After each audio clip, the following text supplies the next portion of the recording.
So welcome to our home. ഇതാണ് നമ്മുടെ സ്വന്തം ലിവിംഗ് റൂം. ഒന്ന് നന്നായിട്ടൊന്ന് കാണിച്ചു കൊടുക്കുക. ഇത് സീലിംഗ് ഇവിടെ ചെയ്തിരിക്കുകയാണ്, ഫോൾ സീലിംഗ് ചെയ്തിട്ടുണ്ട്. അതിനകത്ത് നമ്മൾ ലൈറ്റ് സെറ്റ് ചെയ്തിരിക്കുകയാണ്. ഇപ്പം അത് സൗണ്ട് മോഡിലാണ്, സൗണ്ട് സെൻസിറ്റിവിറ്റിയാണ്. അത് നമ്മൾ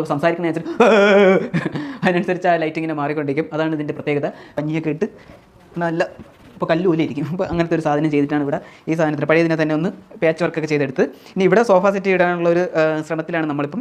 അപ്പം ഈ ഒരു ഭാഗം ഇത്രയും, അല്ലെങ്കിൽ വലിയ ഗ്ലാസ് കൊടുക്കാം, നല്ലൊരു വാഷ് ബേസും കാര്യങ്ങളും 3 ക്യാബിൻ കാര്യങ്ങളൊക്കെ സെറ്റ് ചെയ്ത് നല്ലൊരു വാഷ് ഏരിയ ഇവിടെ സെറ്റ് ചെയ്ത് വെച്ചിട്ടുണ്ട്. അത് പുറമേ നിന്ന് കണ്ടു കഴിഞ്ഞാൽ അത് ഡോർ തുറന്നു കഴിഞ്ഞാൽ ഈ ഒരു വാഷ് ബേസിങ് ഇവിടെ ഒരു ഏരിയ ഉണ്ടെന്നുള്ളത് അറിയിക്കാതിരിക്കാൻ വേണ്ടിയിട്ട് കൊടുത്തിട്ട് അതിലിങ്ങനെ ജസ്റ്റ് ഇങ്ങനെ റൗണ്ട് ചെയ്തിട്ട് ഒരു ഷെൽഫും കാര്യങ്ങളൊക്കെ ചെയ്ത് വെച്ചിട്ടുണ്ട്. അപ്പോൾ ഗൈസ്, ഇതാണ് നമ്മുടെ മെയിൻ കിച്ചൺ എന്ന് പറയുന്നത്. ഇതെന്ന് പറയുമ്പോൾ നമ്മളൊരു ഓപ്പൺ കിച്ചൺ സ്റ്റൈലാണ് ചെയ്ത് വെച്ചിരിക്കുന്നത്. ഇവിടുത്തെ മെയിൻ എൻട്രൻസിൽ തന്നെ തന്നെ ഇങ്ങനെ ഒരു ആർച്ച് പോലത്തെ ഈ ഒരു സാധനം നമ്മൾ മൈക്കയിലാണ് ചെയ്തിരിക്കുന്നത്, വുഡൊന്നുമല്ല.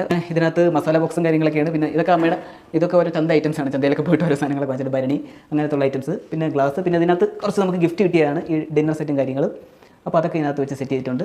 ഈ വർക്കരി ഓൾറെഡി നിങ്ങൾ പാലയച്ച സമയത്ത് കണ്ടിട്ടുണ്ടായിരിക്കും. ഇതാണ് അമ്മയുടെ മെയിൻ സ്പോട്ട് എന്ന് പറയുന്നത്. ഇവിടെ പാചകം ചെയ്താലേ അമ്മയ്ക്ക് ആ പാചകം അങ്ങോട്ട് വരുള്ളൂ. 2 വിറക് കുത്തി കയറ്റി അല്ലെങ്കിൽ 2 കൊതുമ്പ് ചൂട്ടൊക്കെ വെച്ച് കഴിഞ്ഞ് തീരിച്ച് കറി ഉണ്ടാക്കുമ്പോഴേ അമ്മയ്ക്ക് ആ ഒരു എന്താ ഫുൾഫിൽ ആവുള്ളൂ ആ ഒരു പാചകം. ഇതാണ് എൻ്റെ ബെഡ്റൂം.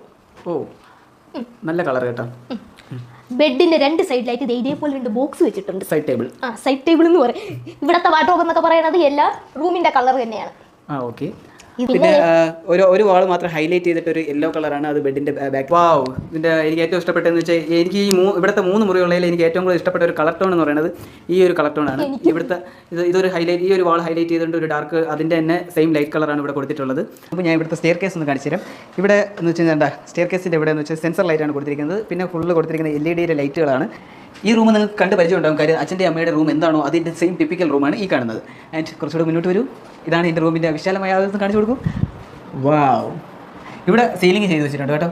അപ്പോൾ സീലിംഗ് അത്യാവശ്യം ലൈറ്റും കാര്യങ്ങളൊക്കെ ചെയ്ത്, പിന്നെ ആ ഒരു ഭാഗത്തേക്ക് 4 ബോക്സ് അടിച്ച് വെച്ചിട്ടുണ്ട്. ഈ ഒരു ഭാഗത്തെന്ന് പറയുന്നത് ഇവിടെയും അവിടെ അതെന്ന് പറഞ്ഞു കഴിഞ്ഞാൽ എന്തെങ്കിലും ഷോപ്പീസോ കാര്യങ്ങളോ എന്തെങ്കിലും വെക്കാൻ വേണ്ടിയിട്ട്. ഇതെന്ന് പറയുന്നത് ഇവിടെ എല്ലാ റൂമിലും ചെയ്തിരിക്കുന്ന ക്യൂൺ സൈസിൻ്റെ ബെഡാണ്. ഞാൻ ഇത്രയും കാലം കിടന്നതെന്ന് വെച്ചാൽ ഒരു സിംഗിൾ ബെഡിലാണ്. ആദ്യമായിട്ടാണ് ഞാനൊരു ക്യൂൺ സൈസ് ബെഡിൽ കിടക്കുന്നത്. ഞാനെന്നല്ല എല്ലാവരും ഈ വീട്ടിലുള്ള എല്ലാവരും DJ പാട്ടുകളൊക്കെ ആണെങ്കിൽ അതിനനുസരിച്ച് ലൈറ്റ് മാറും. അപ്പോൾ ആ ഒരു ആംബിയൻസ് ഒക്കെ ഭയങ്കര രസമാണ് കേട്ടോ. പിന്നെ